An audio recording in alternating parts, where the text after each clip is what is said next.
Hey there, Metal Nightmares. Today we're going to talk about some tips and tricks to help you and me learn voices. No, I wasn't crying. I was coughing because I caught something in my throat. And no, before you ask it wasn't what you were thinking. So the first tip I'm going to give, which I feel is going to sound generic, but it's the tip that I would honestly suggest. Look at the voices you're already doing. Because whether or not you want to look, whether or not you think those voices don't mean anything, I used to do this creepy voice where you just talk like this all the time. And then I realized that I was able to split that into two different paths. I learned two different voices from that one voice. Because I realized, oh hey, it sounds like this voice, oh hey, it sounds like that voice. And then from there, I was able to diverge and learn new voices. So taking voices you already learned is essential. Tip number 2, don't watch just the voice actor, the original voice actor. I like to watch other impressionists when they're doing the voice. Because for me, when they're doing those voices, and then hearing how other people do them, I'm able to come up with a middle ground that kind of helps me learn. And watching them speak the voice, watching them talk, watching how their mouth moves, it kind of gives me more or less a firm idea of how to do that voice.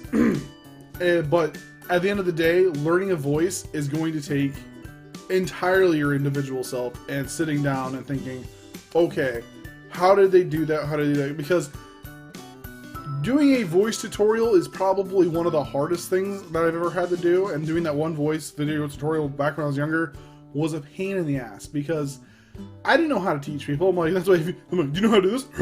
Like a fucking weirdo. But it worked, I guess, because there are a lot of people who actually took tips from it, which I'm glad you liked it, but I had no idea what the fuck I was doing, and I still have no idea what the fuck I'm doing. But I can give some physical tips about general voices over other voices. Which leads me to tip number 3, catchphrases. This is gonna sound stupid, but it's like a trigger word. Like, I do Mark Hamill's Joker. I'm not gonna say I do it perfectly to Mark Hamill, but hang on, it's better off if I give an impression, I guess. Surprise there, Batsy boy! Welcome there, Batsy. How are you doing? Oh, by learning a catchphrase, you can learn a voice over time. The catchphrase is kind of like to reset when you feel you're drifting. Surprise there, Batsy boy!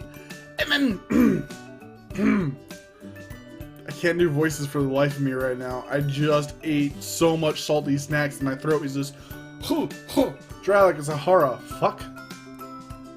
I choose a poor time to do salty snacks that's drying out my mouth when I'm doing a voice impression tips and tricks.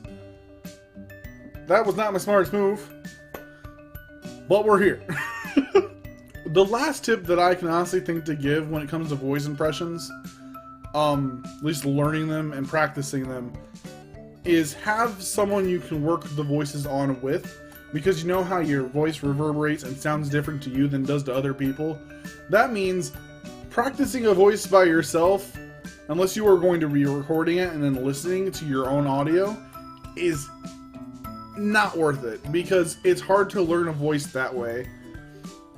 Literally, I learned my Joker voice. I was playing a GTA 5 session with my friends, and they're like, oh, that kind of sounds like the Joker.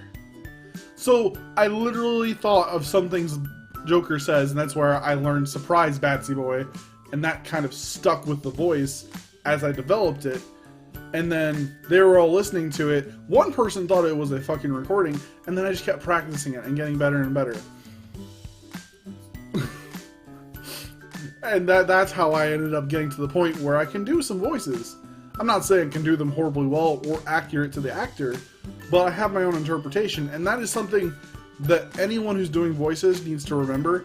If you don't get them perfect, even if they aren't perfect, the fact that you went through that practice, learned that voice, you made that voice your own, is an amazing fucking feat, and there is no one that can take that from you.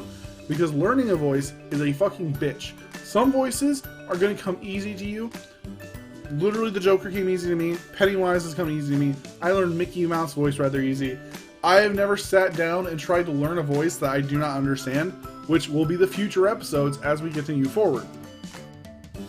Which doesn't lead to my last tip, but I mentioned it earlier. don't eat salty stuff and dry out your throat when you're trying to do voices. I'm assuming some voices learn that better, but it's better to just drink water while you're doing your voice acting. Honey helps too. I found honey helps soothe the throat, especially after severe hours of practicing, because when I was first practicing, I didn't know how, and I hurt the fuck out of my throat because I was going between so many voices, and my vocal cords were like, are you trying to fucking kill me? Now, I'm no professional voice actor, and by all means, I'm not saying that my tips are 100% accurate. Alright, I kind of don't remember where I was at, but like I said, I'm not a professional voice actor. These are just the tips that I've learned as I've done voices. So thank you all so much for watching. I hope some of this helps. If this doesn't really make sense, when I start doing the videos where I start learning the voices, they should hopefully make a lot more sense as you see me doing them in practice. But until then, I will catch you all in the next voice video. Sweet dreams.